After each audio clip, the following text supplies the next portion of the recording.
Eugenicists began to rally around a tactic they saw more promising: segregating the unfit. The idea was simple: identify the feeble minded and other people who should not have children, and place them in state institutions during their reproductive years. In the Kallikak family, Goddard advocated, quote, segregation and colonization, locking away the feeble minded in state colonies. If such a system had been in place during the Revolutionary War and the feeble minded girl that Martin Kallikak had children with had instead been, quote, segregated in an institution, Goddard said, the defective line of the Kallikak family would not have existed. Dr. Walter E. Ferdinand of Massachusetts spoke for many eugenicists when he wrote in a journal article that, quote, institutional segregation of uncared for feeble-minded persons during the childbearing period is probably the most potent plan for reducing the number of feeble-minded in succeeding generations. Goddard insisted that the most important thing was to get to the unfit while they were young. Determine the fact of their defectiveness as early as possible and place them in colonies under the care and management of intelligent people who understand the problem, he advised.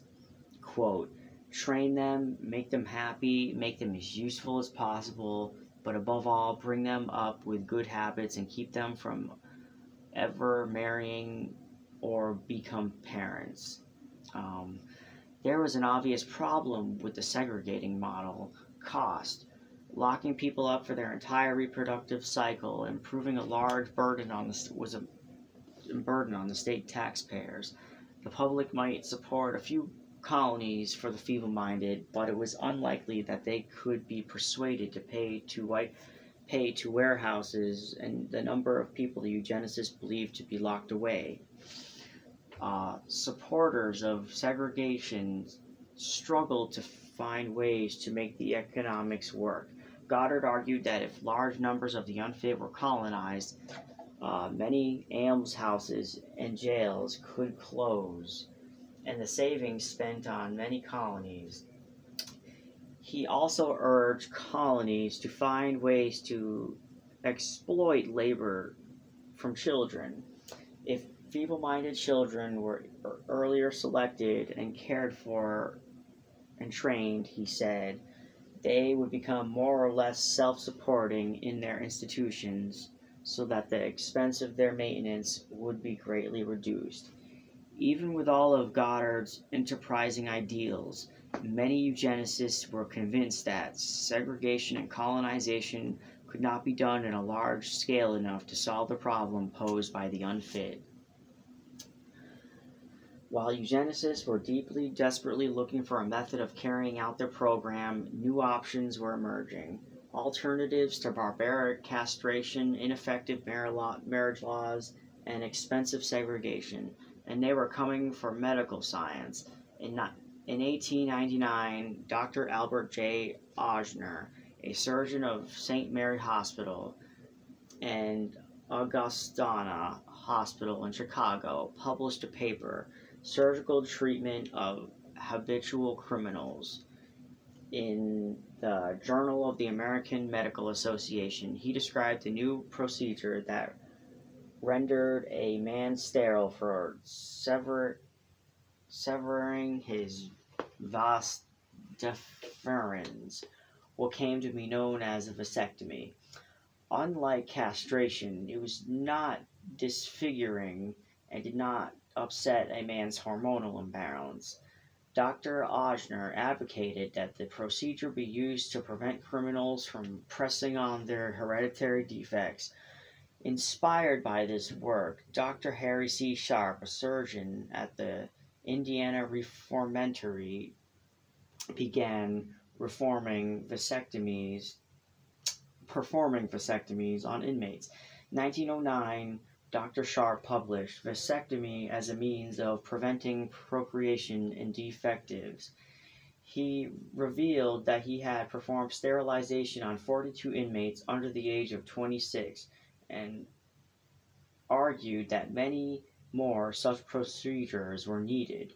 Dr. Sharp called for sterilizations to be conducted in every almshouse, insane asylum, institute for the feeble-minded, reformatory, or prison, and he urged doctors to lobby their state legislators to allow these institutions to, quote, to render every male sterile who passes its portals.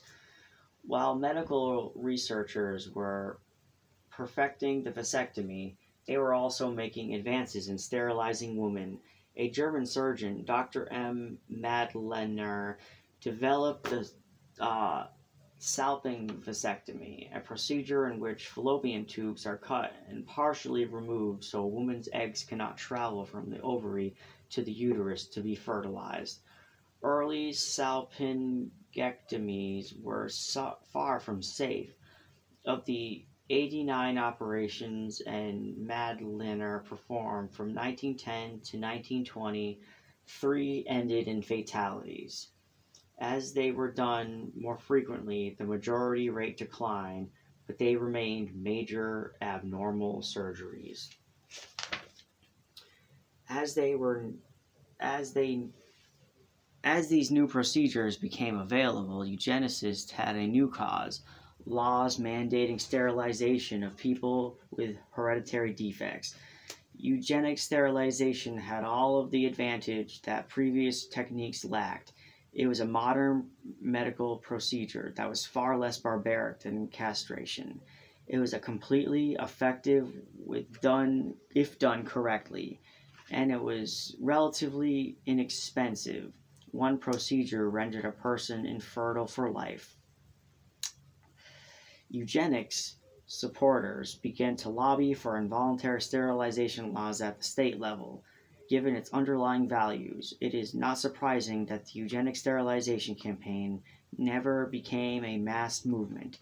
As the historian Carl Degler observed, eugenics was, quote, a necessarily elitist ideology, which was an impediment to building a truly grassroots movement.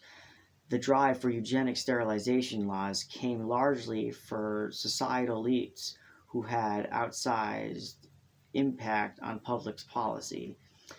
One leading eugenicist group conceded in a report that there was not great numbers of people across the country who were committed to the sterilization cause. The pressure, it said, came from, quote, a very small, energetic group of enthusiasts who have influence in the legislature. The most important elite advocating eugenic sterilization was the medical establishment. Major medical journals ran articles by prominent academics that endorsed sterilization, often in fiery terms. The normally staid Journal of the American Medical Association took on an apocalyptic turn when Dr. William T. Belfield, a professor of surgery at Rush Medical College, took to its pages in 1908 to advocate sterilization laws. The title of his article, which urgently called for sterilization criminals and mental defectives, was, quote, Race Suicide for Social Parasites.